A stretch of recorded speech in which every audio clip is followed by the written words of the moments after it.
Over the past couple of months, there's been a lot of talk of the early out, but not a lot of talk of the voluntary separation incentive payment, or the VSIP. This is the cash incentive to be able to leave.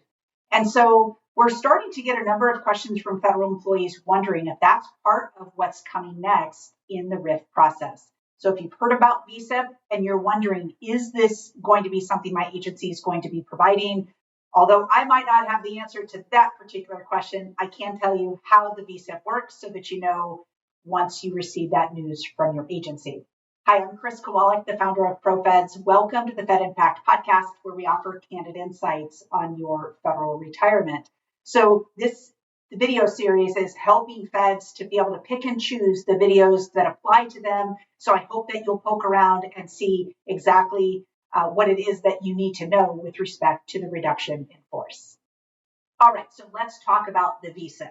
So the VSIP, or the cash incentive buyout, is a tool that the government has in its arsenal when they're looking to downsize the government. This is a voluntary choice that federal employees are given. It is something that has to be extended from the agency. An employee can't just decide to do this. This is something that has to be offered to them.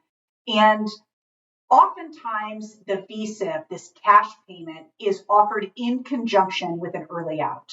And both can happen at the same time. A single person can take both of those offers. So they get the early out and they get the cash to incentivize them to leave.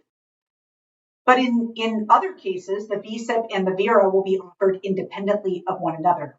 Okay, and so the VSIP is certainly a great tool and one that we want to just bring you up to speed on how it works.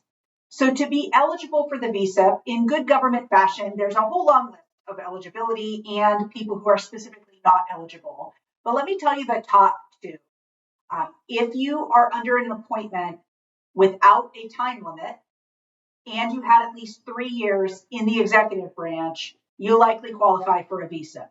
Okay, if your agency has the authority to offer it and chooses to do so to you.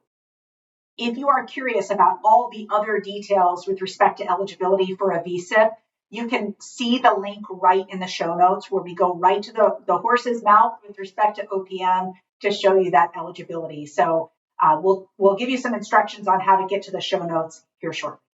Okay, so with the VSIP, like I mentioned, this is a cash buyout. Most agencies have a $25,000 limit to the VSIP. Some agencies, specifically the DoD, has a $40,000 limit. Okay, so very important that we understand what those limits are. And remember, you had to have had 3 years of service or more to be able to qualify for the VSIP. Now remember, this is a voluntary choice that you are making. That's what the V in VSIP stands for.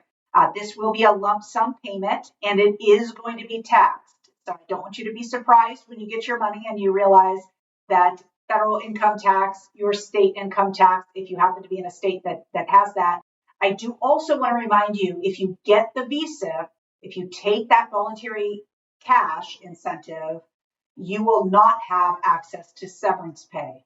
Those are two very different sides of the house. Voluntary VSIP, involuntary severance. Okay, those are two different sides of the house, and you will not be able to draw both benefits together. Okay, so hopefully that's helpful on the VSIP. Who knows whether your agency is going to offer that or not, but at least you know when you hear that news, you know exactly what it means and what to look out for. So hopefully this has been helpful to you. If so, give us a subscribe here in the podcast section, wherever you might be listening to podcasts. And to be connected to us on a more regular basis, you can pull out your phone and text the word podcast to 224-444-6144. We'll get connected and you'll have access to all the tools and resources that we have available for federal employees.